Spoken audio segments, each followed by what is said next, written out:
Are there historical examples of strict NAP application? Imagine a society where no one initiates force against another, where every interaction is voluntary and peaceful. That's the idea behind the non-aggression principle, or NAP for short. It's a core idea in libertarian thinking that says aggression, using force or coercion, is wrong unless it's in self-defense. But when we look back in history, do we find societies that truly followed this rule to the letter? The answer is not straightforward. Most societies have had some level of coercion or government control, making perfect adherence rare. Still, there are examples of groups or communities that tried very hard to stick to the NAP. For instance, some small anarchist communities in the past aimed to organize without a central authority.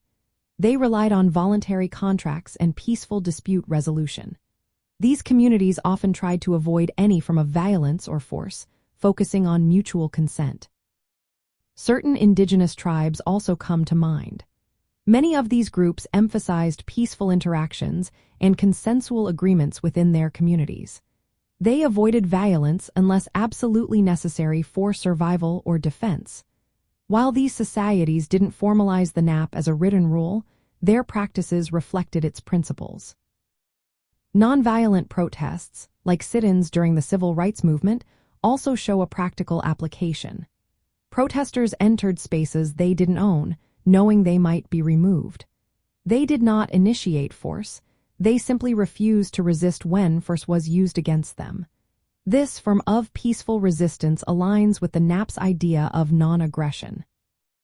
Some libertarian thinkers like Murray Rothbard and Ayn Rand promoted the NAP as a fundamental rule. They argued that force should only be used defensively, and that fraud or coercion is always wrong.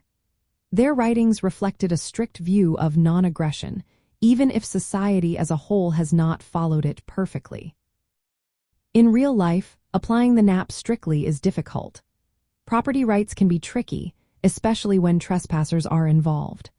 For example, defending your property with force is acceptable, but using force against someone simply trespassing is more complicated.